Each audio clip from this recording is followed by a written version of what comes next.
Ini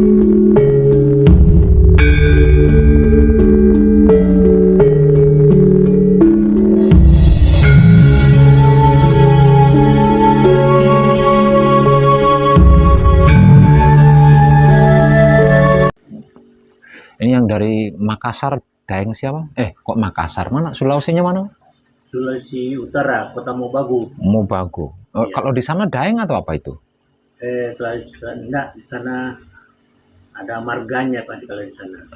Kalau Daeng itu Sulawesi Selatan. Ya. Kalau Mobagu apa itu? Kota Mobagu biasa aja, cuma ada marganya seperti. Jadi Pak saja ya? Iya. Cuma Pak saja gitu? Iya, Pak saja. Pak siapa? Pak Rusdin. Pak Rusdin. Ya. Berarti Pak Rusdin belum praktek ya di rumah? Belum. Cuma tahu nyimak sebentar terus nekat ke sini itu. Iya. Soalnya saya pikir-pikir kalau saya praktik sendiri nanti salah gitu. Walaupun dibaca di YouTube juga saya tidak yakin begitu. Kurang yakin gitu. Iya. Ya enggak apa-apa lah. Yang penting mau tidak cepat gitu ya, yang penting.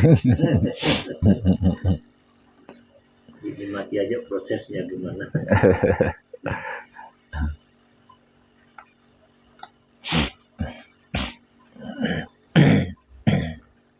Kebanyakan orang terlebih lagi baru nonton ya, baru nonton sebentar, itu kebanyakan orang menganggap apa yang sedang saya kaji ini adalah Jawa.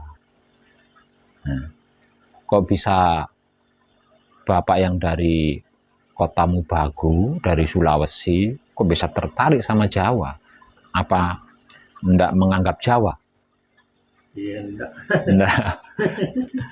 Apa itu yang membuat Bapak tertarik itu? Tentang apanya itu? Karena saya sudah lama mencari sebetulnya itu Pak. Tapi itu saya cari itu yang dikatakan itu di dalam Quran alastu birabbikum itu. Tidak ketemu melalui syariat tidak bisa. Syariat juga nggak bisa ketemu. Terus saya baca ini, inilah jawabannya ya. Lintas agama seperti ini. Bukan lintas agama sebenarnya. Jawabannya itu bukan lintas agama, tapi jawabannya itu kemerdekaan hidup. Iya. Kemerdekaan hidup. Lebih tepatnya itu. Kemerdekaan ya. Iya. Lebih tepatnya adalah kemerdekaan hidup. Iya, karena kan siapa saja kan boleh. Iya, kemerdekaan. Bukan lintas agama ya. Iya, bukan. Kemerdekaan. Iya, kemerdekaan. Karena kebebasannya itu ya. Iya, itu yang menjadikan bisa bertemu dengan jawaban yang Bapak cari itu. Iya.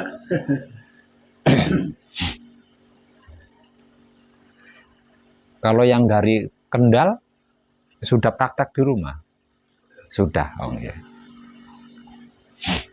Yang dari Mojokerto juga sudah? Baru menghafal. Oh, baru menghafal. Berarti panjenengan belum praktek di rumah, kan sama seperti bapaknya ini ya. Nah, kalau yang dari Bali sudah? Sudah.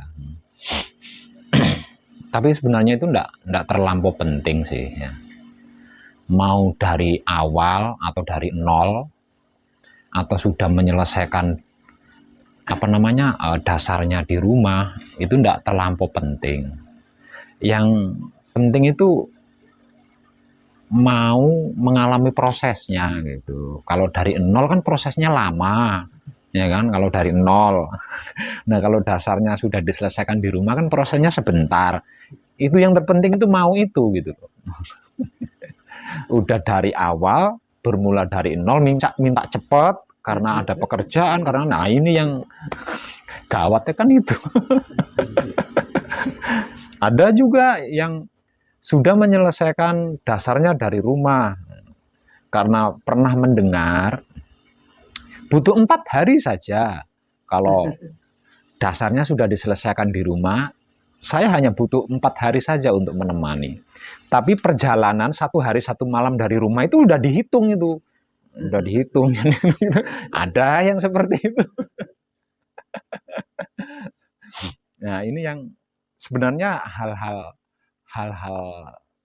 yang sepele seperti itu loh Pak, yang selama ini menjebak kita itu adalah hal-hal yang seperti itu.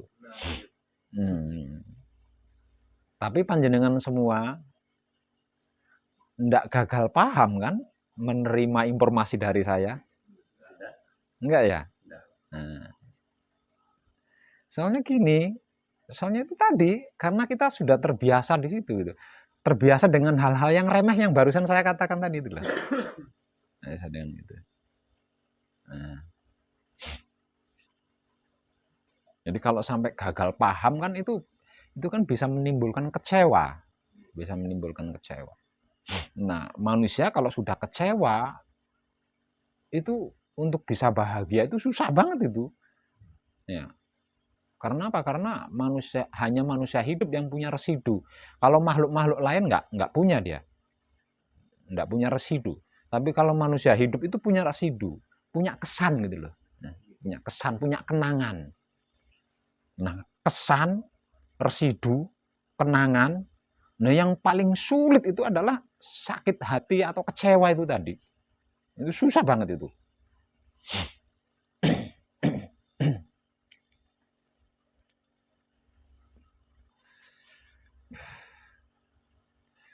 Nah, kalau panjenengan tidak salah paham dengan apa yang saya informasikan ya, kok berani ke sini, berarti pentol jenengan, berarti jempol jenengan. Kalau panjenengan tidak salah paham, berani datang ke sini, berarti luar biasa. Dan itu alasan yang lebih dari cukup buat saya. Ya. Kalau panjenengan bersungguh-sungguh gitu loh. Itu alasan yang sudah lebih dari cukup buat saya bahwa panjenengan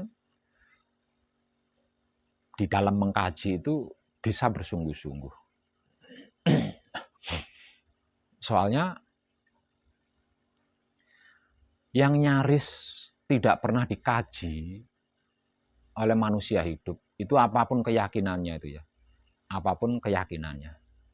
Yang nyaris tidak pernah dikaji itu adalah tentang laku murni raganya dan laku suci jiwanya. Jadi manusia hidup itu hanya punya dua laku saja. Karena manusia hidup itu terdiri dari dua hal. Manusia hidup itu terdiri dari dua hal, yaitu jiwa dan raga, atau raga dan jiwa. Dikarenakan manusia hidup terdiri dari dua hal, yaitu jiwa raga, maka lakunya manusia hidup juga hanya ada dua. Murni dan suci. Murni raganya, suci jiwanya. Ini nyaris tidak dilakukan oleh hampir setiap manusia hidup. Nyaris tidak pernah dilakukan. Apapun itu loh ya. Apapun itu agamanya, apapun itu keyakinannya.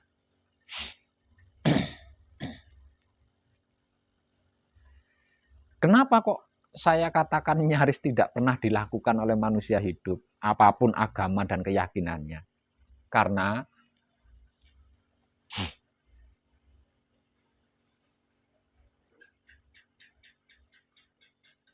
doa apapun yang kita lakukan itu doa kelas bisnis. Sistemnya cari keuntungan. Sistem dagang mencari keuntungan.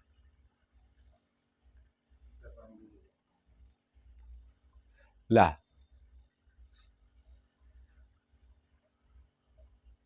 ibadah model apapun juga ibadahnya itu ibadah bisnis.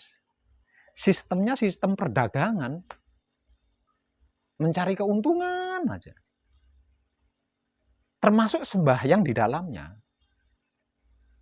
Sembahyang apapun itu kelasnya kelas bisnis, sistemnya sistem perdagangan. Nah, kalau sudah seperti itu, kapan murninya raga? raga kita ini kapan murninya? Lawang setiap saat, entah itu ketika beribadah, entah itu ketika berdoa, entah itu ketika sembahyang, semuanya itu kendaraannya kalau bukan ego pamrih, kalau bukan pamrih arogan.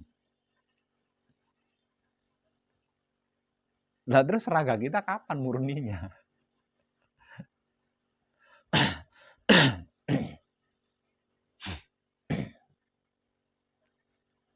Kalau tidak berbisnis, kalau tidak menggunakan sistem dagang, sistem mencari keuntungan, enggan, bahkan males, enggak mau melakukan. Nah, kita dulu itu seperti itu. Panjenengan termasuk saya seperti itu. Maka itu dilakukan seumur hidup. Seumur hidup.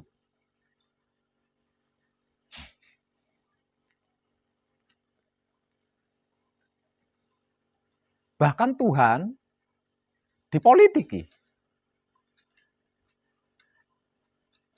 Kalau tidak berpolitik keyakinan kepada Tuhan, berpolitik adat sama Tuhan. Kalau tidak berpolitik adat sama Tuhan, berpolitik ekonomi. Kalau tidak berpolitik ekonomi sama Tuhan, berpolitik ilmu. Nah, kalau sudah seperti itu, kapan sucinya jiwa kita? Nah, kalau seumur hidup kita selalu berpolitik kepada Tuhan, lah terus jiwa kita sucinya kapan? Nah, kalau seumur hidup pergerakan tubuh kita adalah pergerakan bisnis, sistemnya sistem perdagangan, lah terus raga kita murninya kapan? Ketidakmurnian raga kita dan ketidaksucian jiwa kita, inilah yang membuat kita selalu bermasalah dan tidak ada ujung pangkalnya.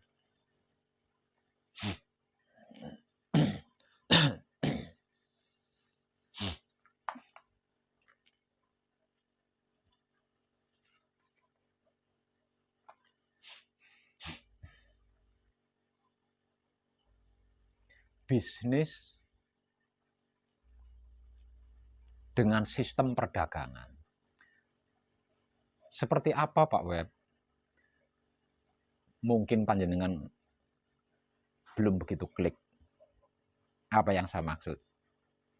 Panjenengan paham, saya yakin jenengan paham. Tapi saya juga yakin jenengan kurang klik di situ.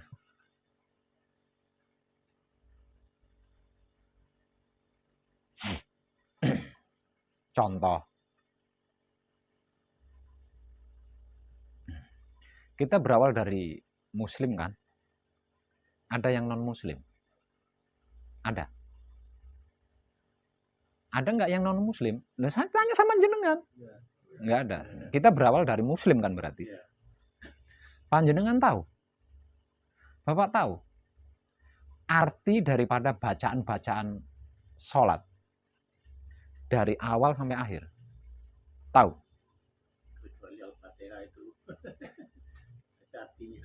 Iya, artinya tahu.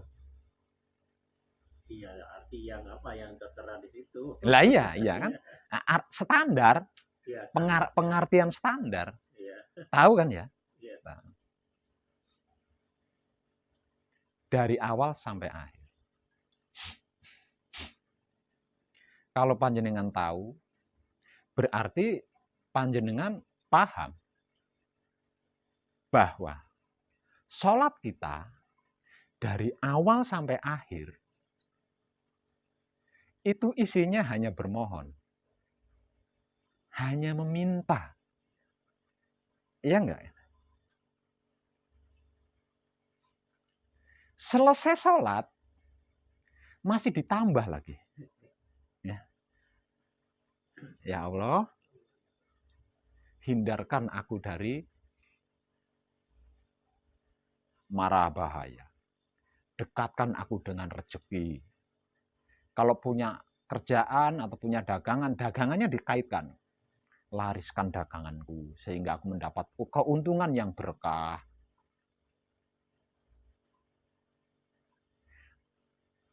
Kira-kira itu bisnis bukan? Kira-kira itu sistem perdagangan nggak? Mengharapkan imbalan. Karena kita muslim jadi kita berbicara muslim ya. Tapi non muslim juga sama gitu. Sama seperti itu sama. Jadi ini ya mencari keuntungan terus. Ibadah, bentuk ibadah apapun yang kita lakukan itu kita selalu mencari keuntungan di situ. Jadi kita itu terkesan menjual bentuk ibadah kita kepada Tuhan dan Tuhan membelinya dengan apa yang kita inginkan.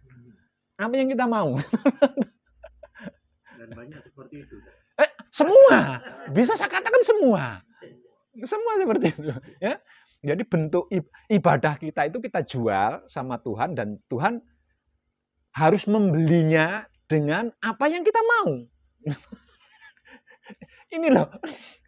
Selama ini loh kita itu seperti itu sama Tuhan. Ya. Aneh nggak gitu?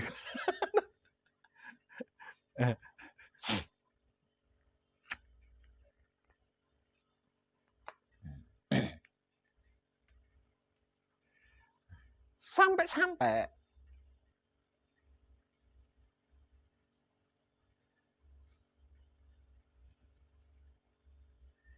menjalankan rukun iman yang kelima saja itu harus apa? Hasil daripada menjalankan rukun iman yang kelima ini, rukun Islam yang kelima ini harus apa? Harus dicantumkan di nama bagian depan.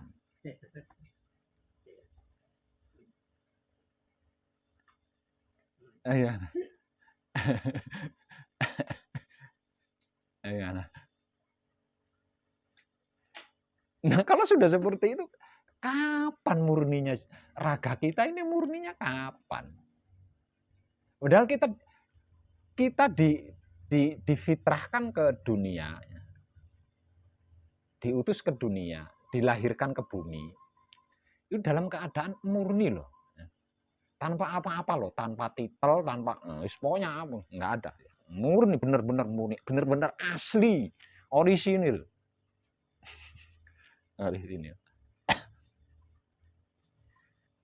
Itu bisa bertarung loh itu.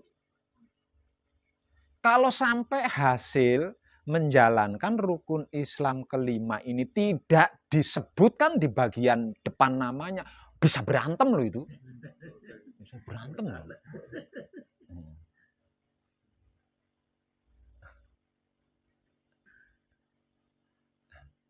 Tidak ada bedanya dengan bisnis kan?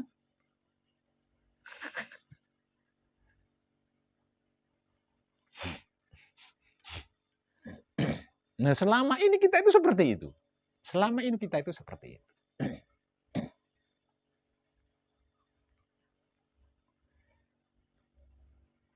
Ketika bermasalah, sebagai seorang muslim, kan diharamkan mencari solusi kepada dukun, diharamkan kan. Sebagai seorang muslim, ketika bermasalah, mencari jalan keluar kepada dukun, itu kan diharamkan. Harus ketemu kiai, mencarinya harus kepada kiai, mencari solusinya harus kepada kiai, meminta solusinya harus pada kiai, minimal ustadz. Kira-kira gitu enggak? Soalnya dulu saya pernah mengalami itu, makanya saya bisa ngomong, saya pernah mengalami itu, ya. Gitu kan? Setelah ketemu ustadz, setelah menemui ustadz, setelah menemui kiai, kiai atau ustadz sudah pasti akan memberikan solusi ketika didatangi oleh sesama muslim yang sedang bermasalah.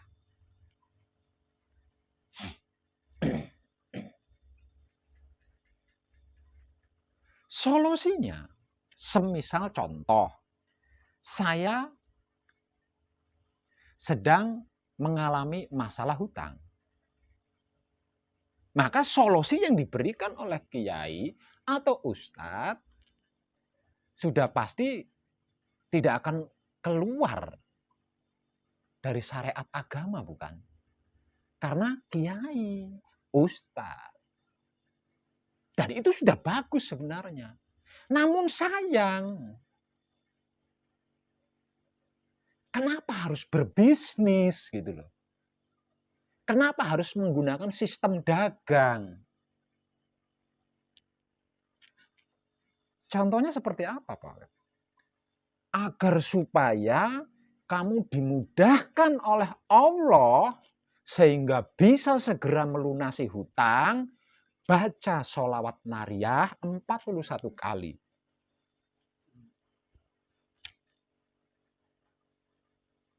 Atau baca surat Al-Ikhlas 21 kali. Terus secara istiqomah. Allah pasti akan melunasi hutangmu. Entah bagaimana caranya. Kenapa harus seperti itu? Gitu loh.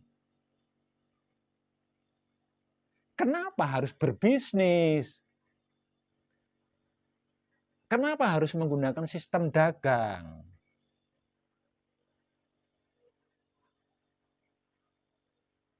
Kalau tidak dengan kata-kata, nanti hutangmu akan lunas. Males membaca sholawat nariyah kan?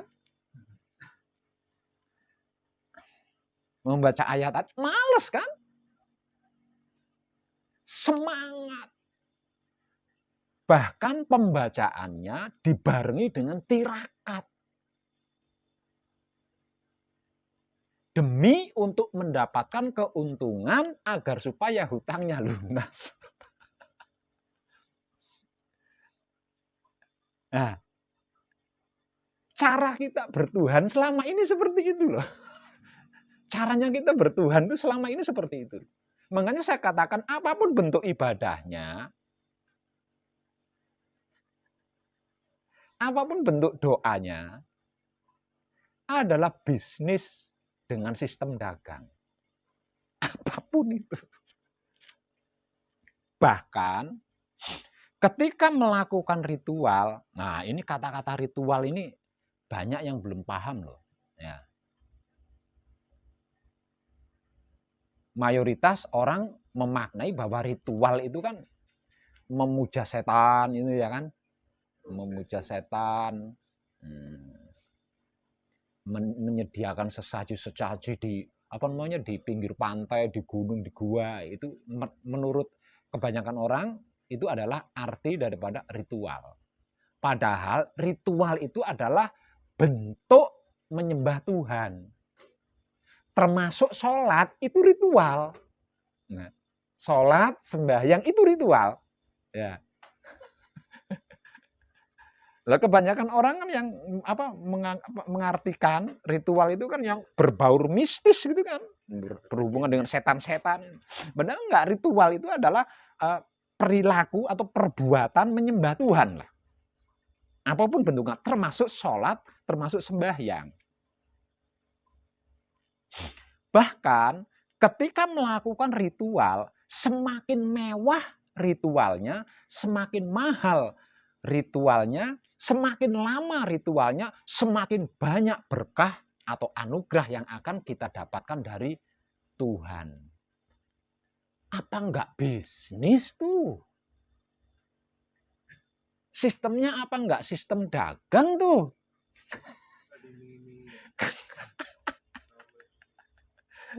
Bagaimana mungkin kita bisa kenal Allah, ngerti Allah, paham Allah, tahu Allah, kalau sistemnya seperti itu? Hubungan kita dengan Tuhan kita itu bukan hubungan bisnis dengan sistem dagang. Hubungan kita dengan Tuhan itu bukan hubungan politik.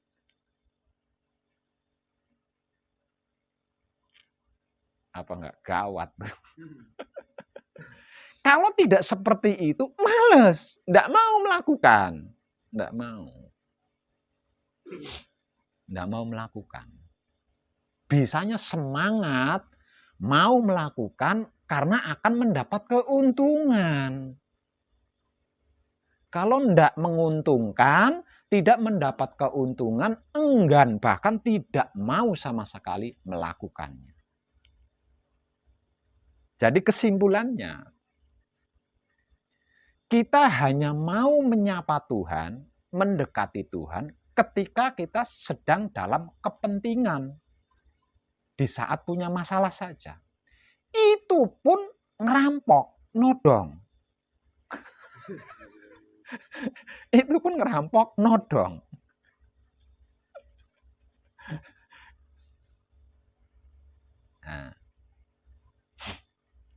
Nah, panjenengan berani datang ke sini.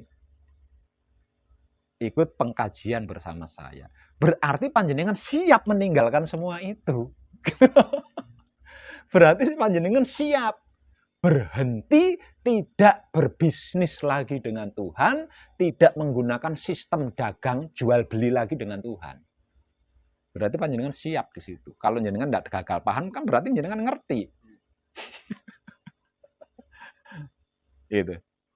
Lah, ini yang disebut laku murni menuju suci. Jadi, apapun pergerakan tubuh kita harus murni. Tidak boleh ada sistem bisnis di dalamnya. Tidak boleh ada sistem dagang atau sistem jual beli di dalamnya. Dan tidak boleh ada politik di dalamnya. Manekung atau gembleng adalah penyelesaian laku murni menuju suci. Artinya semua masa lalu panjenengan yang semuanya serba bisnis, kalau bukan berbisnis tidak mau panjenengan melakukan, itu harus panjenengan tutup. Tutup. Selesai. Ganti dengan membuka buku lembaran baru yang di dalamnya tidak menggunakan sistem bisnis, yang di dalamnya tidak menggunakan sistem dagang atau jual beli, yang di dalamnya tidak ada politik dalam bentuk apapun. Selesai laku murninya. Nah, kalau laku murninya selesai, artinya raganya ini murni, baru bisa mencapai sucinya diri. Lah, dengan kesucian diri yang dibungkus raga murni, baru bisa mencapai manunggal jati.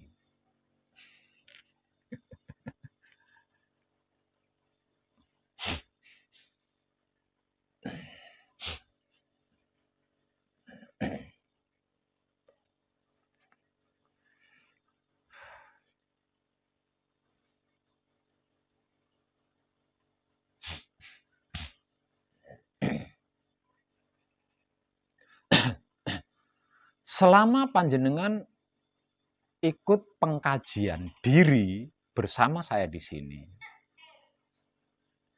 di setiap sore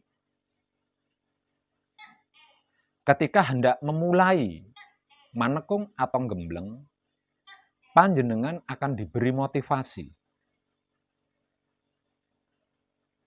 untuk menonaktifkan pikiran, menonaktifkan otak atau pikiran, menonaktifkan hati atau batin, menonaktifkan kelamin atau syahwat.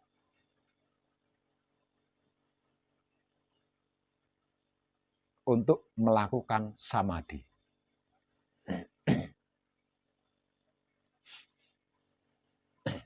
Artinya, menonaktifkan otak atau pikiran, tidak usah berpikir apapun. Enggak usah.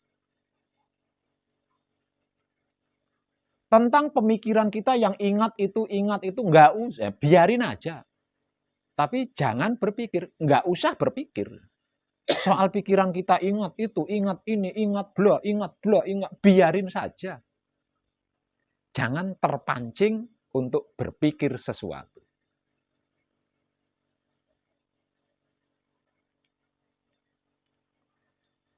Agar supaya kita tidak kembali kepada masa lalu kita yang penuh bisnis. Apapun dijual belikan. termasuk Tuhan dan keyakinannya. Nonaktifkan hati atau batin, maksudnya enggak usah nebak-nebak, ngira-ngira.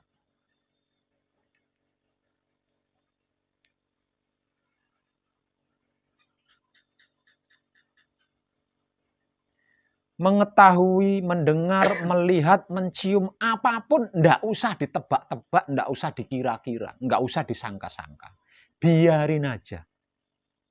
Jangan terpancing untuk menebaknya. Jangan terpancing, jangan tergoda untuk menerkanya, untuk menyangkanya, untuk mengiranya. Biarkan saja. Tetap diam. Agar supaya kita tidak kembali kepada masa lalu kita yang penuh bisnis dan politik. Nonaktifkan kelamin atau syahwat, maksudnya ndak usah punya keinginan apapun. Ndak usah punya tujuan apapun. Betapapun panjenengan ingin menuju Tuhan, betapapun panjenengan ingin manunggal dengan Tuhan, biarkan saja. Jangan terpancing untuk ingin segera cepat. Jangan. Agar supaya panjenengan tidak kembali kepada masa lalu panjenengan yang semuanya serba bisnis dan politik.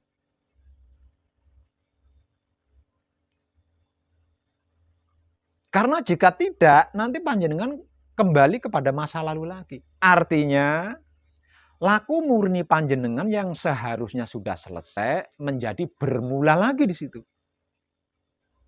Jadi mulai lagi di situ. Mulai berbisnis lagi. Dikarenakan sedang berbisnis, keuntunganlah yang dicari. Keuntungan-keuntungan yang dicari.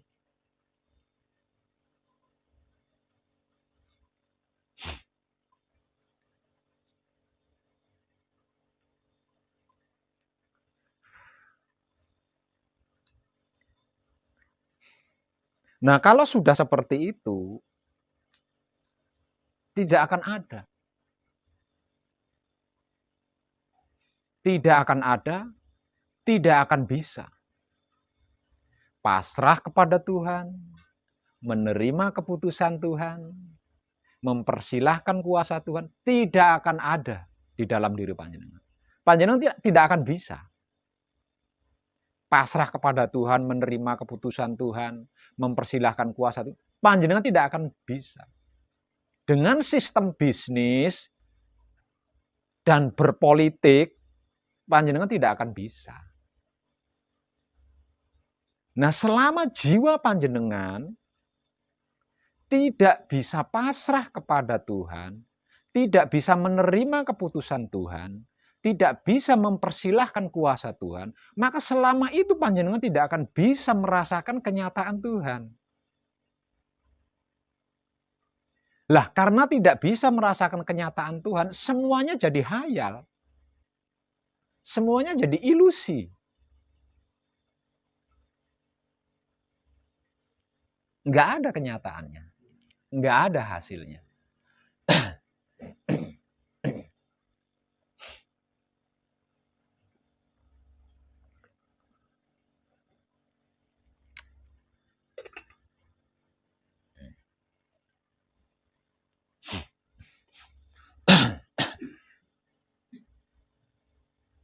Kesimpulannya, laku murni menuju suci adalah bentuk upaya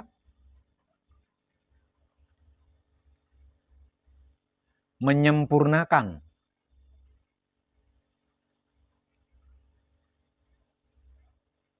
hubungan kita dengan Tuhan yang berbaur bisnis, yang selalu mencari keuntungan. Dengan begitu, diri kita bisa mencapai sucinya jiwa. Dan hanya dengan kesucian jiwa kita, kita bisa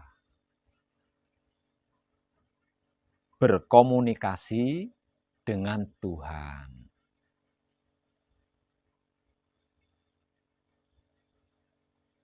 Bisa mengenal Tuhan. Bahkan bisa menunggal jati.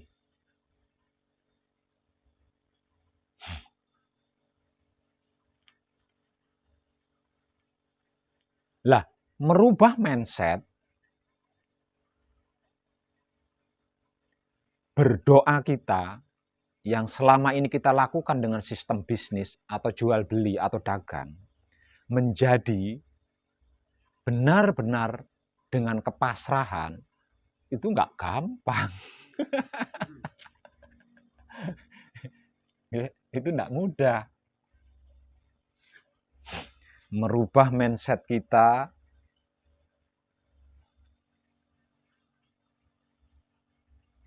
yang selama ini sholat atau sembahyang atau ritual yang sistemnya sistem bisnis, sistem dagang atau jual beli menjadi benar-benar polos, tulus, kalau bahasa kerennya ikhlas. Itu juga nggak gampang. Itu juga nggak gampang. Merubah mindset kita yang selama ini melakukan ibadah-ibadah yang semuanya itu bisnis kelas elit,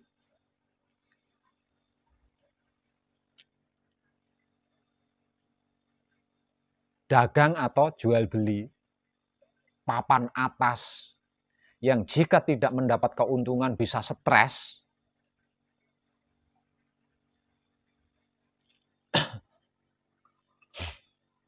menjadi benar-benar tulus, menjadi benar-benar polos, kalau dalam bahasa kerennya ikhlas, itu tidak gampang.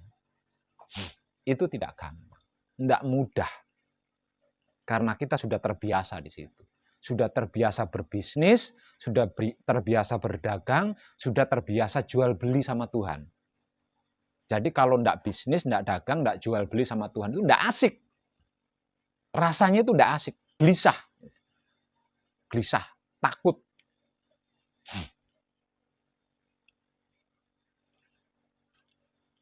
Kalau tidak berpolitik dengan Tuhan, tidak asik, gelisah, tidak percaya, ragu, dan lain sebagainya.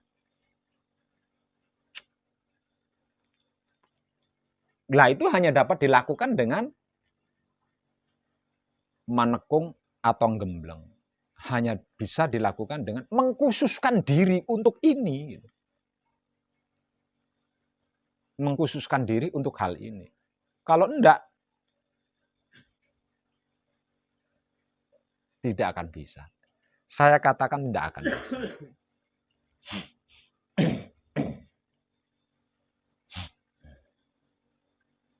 Bahkan, tidak sedikit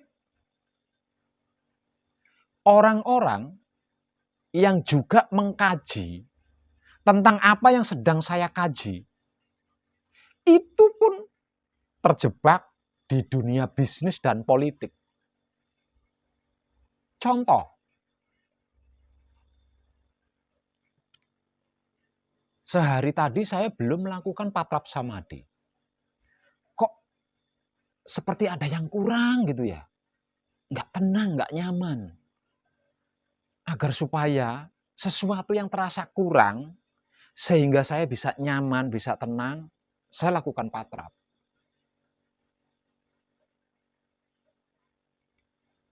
Berarti patrapnya itu dijual.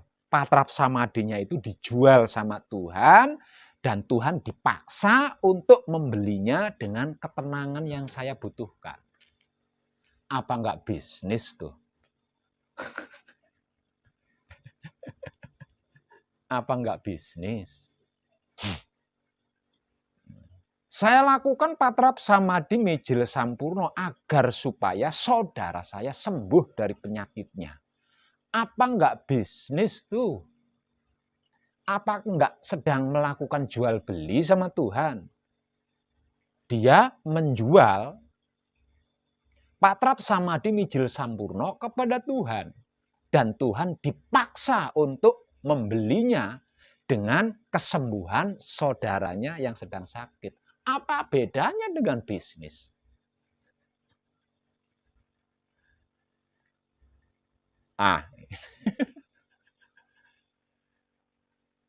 Jadi memurnikan raga kita yang sudah terlanjur banyak noda ini tidak gampang. Kesimpulannya di situ.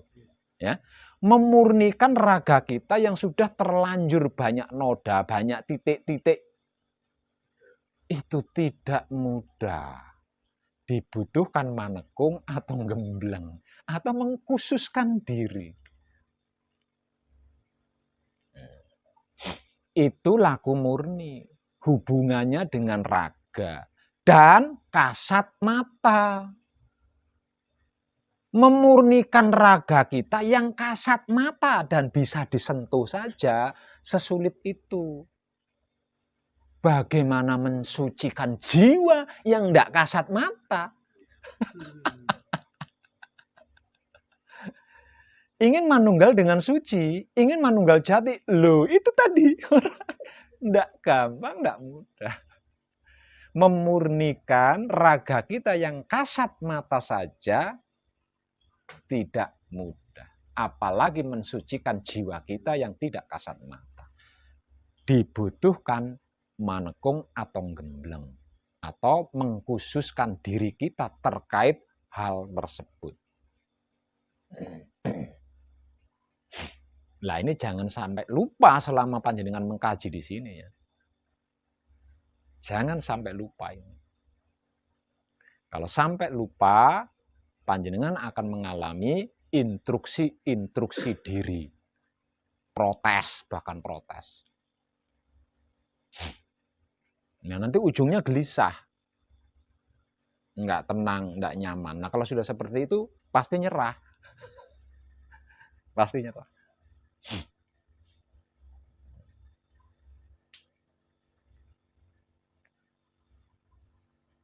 Nah, ini dipraktekkan tanpa pengawasan, nggak akan bisa, Mas. Nggak akan bisa. Jenengan praktek memurnikan raga, seperti yang sedang kita bahas dari tadi. Tanpa ada yang mengawasi, tanpa ada yang menemani.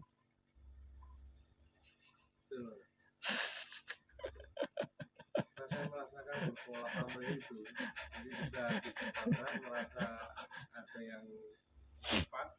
Ya, seperti yang Pak bilang tadi. Iya. Pamrih di sana. Jadi angelnya itu loh Mas di situ Mas. Ya. Pengkajian diri itu sulitnya itu di situ loh, Bang. Ya, pengkajian diri. Nah itu enggak sedikit yang lolos.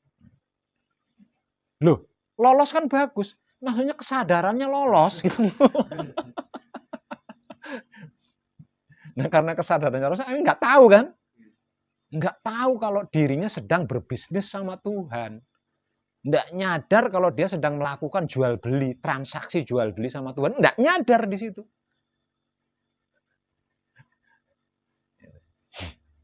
Enggak sedikit yang lolos di situ.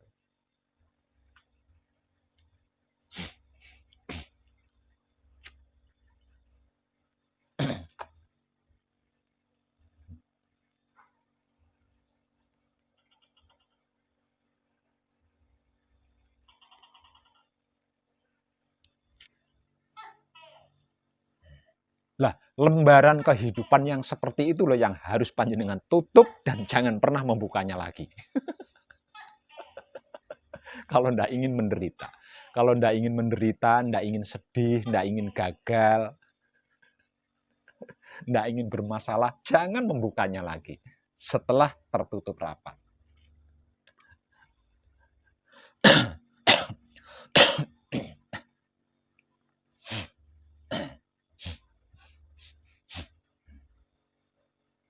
Nah, yang merusak hubungan harmonis kita dengan Tuhan adalah cara kita sendiri, sistem kita sendiri yang selama ini kita gunakan itu tadi.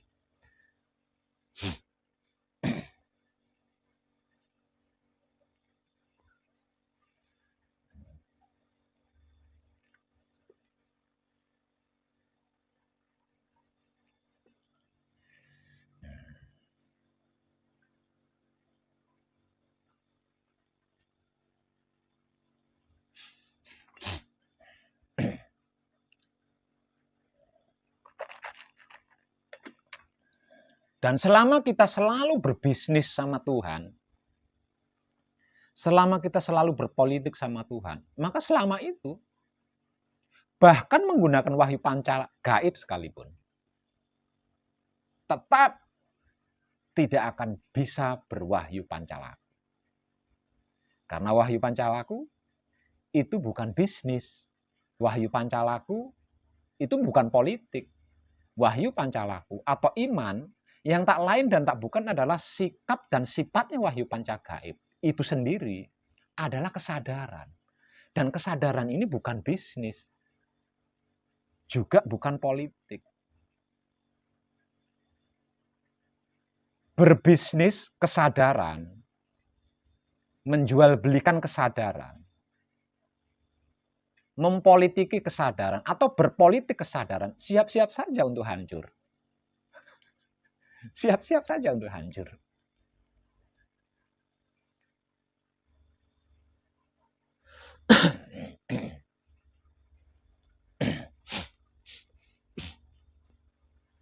Tentang ini, satu hal yang perlu kita ketahui. Satu hal yang harus kita garis bawahi. Satu hal yang harus kita tarik benang merahnya. Bahwa ketulusan atau kepolosan hubungan kita dengan Tuhan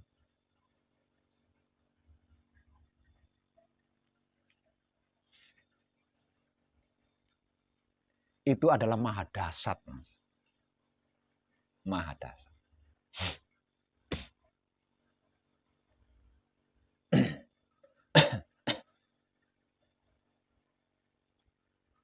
Melampaui segalanya.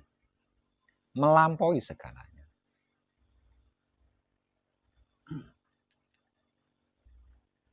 Jadi, tidak perlu meminta. Apa yang diminta?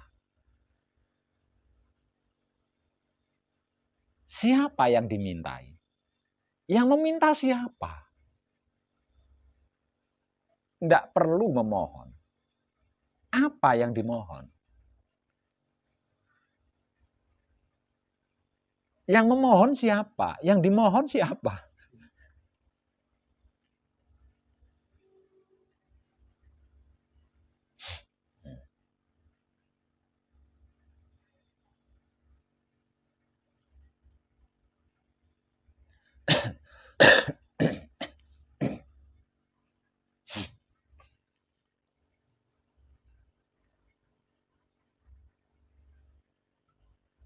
Jadi,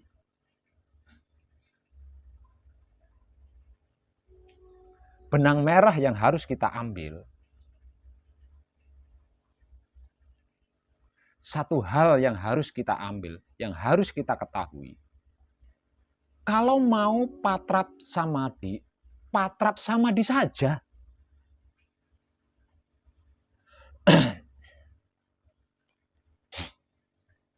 Lakukan saja patrap samadhi. Tidak usah berpikir, tidak usah membatin, tidak usah bertujuan itu ini. Lakukan saja patrap samadhi.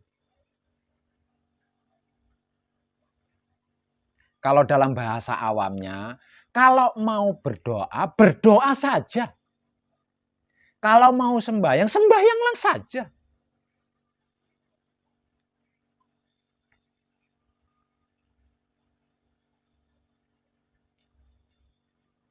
Tidak usah mengharap, tidak perlu berharap, apalagi sampai meminta atau memohon.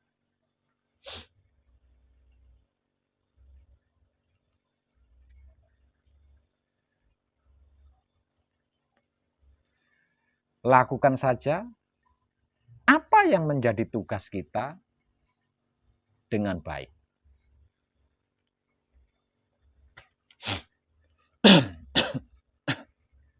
Lah, pemicu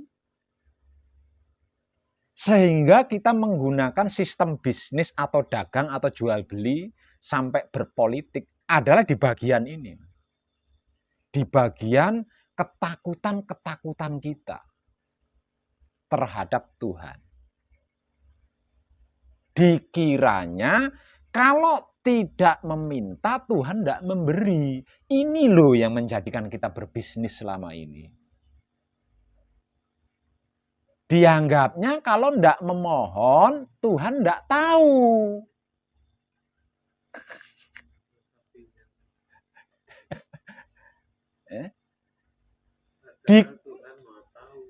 Dikiranya kalau tidak dipolitiki, Tuhan tidak kasihan sama kita, tidak cinta sama kita. Agar supaya Tuhan cinta sama kita, maka dipolitiki. Agar supaya Tuhan tahu kondisi kita berbisnis. Kita melakukan penawaran-penawaran, transaksi jual beli, supaya Tuhan tahu. Supaya Tuhan mau memberi.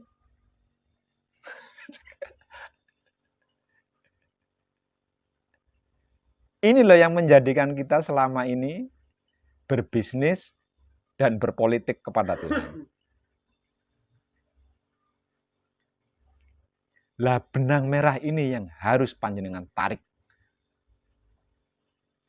Hal ini yang harus panjenengan ambil. Bahwa yang dimaksud Tuhan itu adalah maha segalanya. Dan segalanya tentang Tuhan itu ada di dalam diri kita, bukan di luar diri kita.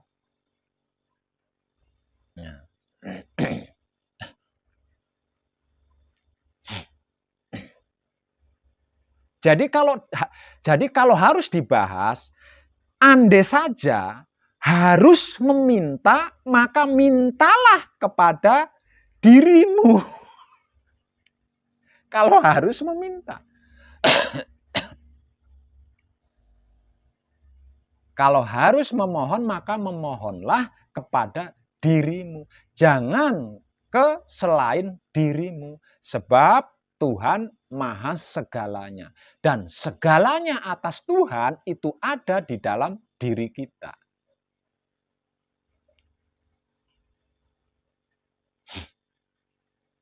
Lah kalau Tuhan maha segala, Tuhan maha segalanya, dan segalanya tentang Tuhan ini ada di dalam diri kita. Nah, terus apa yang kita mohon? Yang kita minta apa? Yang kita takuti apa?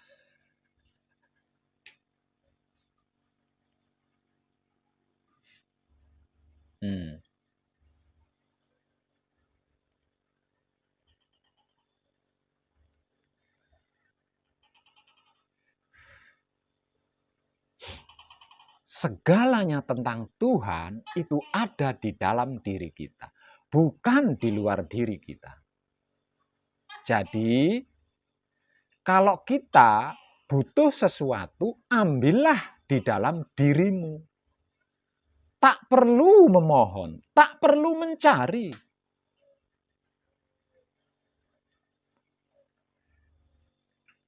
Tapi saya tidak tahu, Pak Web, maka galilah rasa yang meliputi seluruh tubuhmu.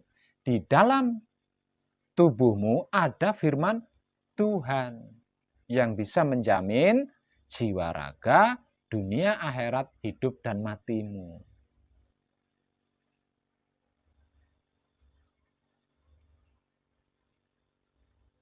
Kalau tidak mau, ya selama itu tidak akan tahu.